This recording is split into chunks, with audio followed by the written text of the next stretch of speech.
महंगाई पर मोदी सरकार का बड़ा वार, जल्द कम हो सकते हैं पेट्रोल डीजल के दाम। आपको बता दें, देश में जुलाई के महीने में महंगाई दर 15 महीने की ऊंचाई पर पहुंच गई है।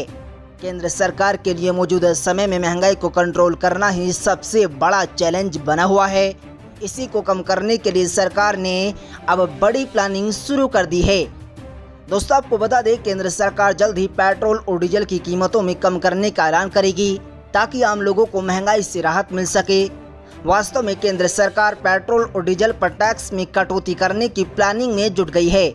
आखिरी बार देश के चारों महानगरों में पेट्रोल और डीजल के दाम कम हुए थे, वो टैक्स में कटौती करके ही कम हुए थे। 21 मई को फाइनेंस मिनिस्टर ने ड्यूटी कम की थी। ऐसा ही कुछ करने की प्लानिंग इस बार भी चल रही है। केंद्र सरकार की ओर कटौती के बाद राज्यों पर वेट के कम करने का दबाव बढ़ेगा, जिसकी वजह से देश में ज़्यादा बार तरीके से पेट्रोल और डीजल सस्ता होगा, जिससे महंगाई कम होगी।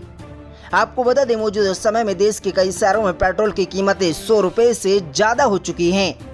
आपको बता दें, ब्लूमबर्ग की रिपोर्ट के अनुसार मामले में परिचित लोगों के मुताबिक भारतीय अधिकारी फेडरल डिफसेट के टारगेट को प्रभावित किए बिना फूड और फ्यूल की कीमतों में इजाफे को रोकने के लिए विभिन्न मंत्रालयों के बजट से 1 लाख करोड़ रुपए को रीएलेक्ट करने की योजना विचार किया जा रहा है। प्रधानमंत्री नरेंद्र मोदी आने वाले हफ्तों में फैसला निर्णय लेंगे, जिसमें लोकल फ्यूल के सेल्स कम और टैक्स कम करना और खाने पीने के तेल और गेहूं इम्पोर्ट शुल्क को कम करना शामिल हो सकता है। वैसे आरबीआई ने भी बीते हफ्ते मॉनेटरी पॉलिसी की बैठक के बाद रेपो दरों में कोई बदलाव नहीं किया है।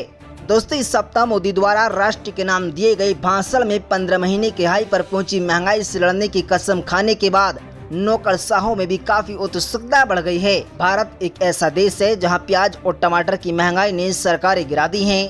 हालांकि मोदी के पास मतदाताओं के लिए कीमतों पर लगाम कसने के लिए कुछ ऐसे ही महीने लाने होंगे, लेकिन वे बजट घाटे को कम करने का जोखिम नहीं उठा सकते, जिस पर ग्लोबल इन्वेस्टर्स की पैनी नजर होगी। TV9 भारतवर्ष की रिपोर्ट।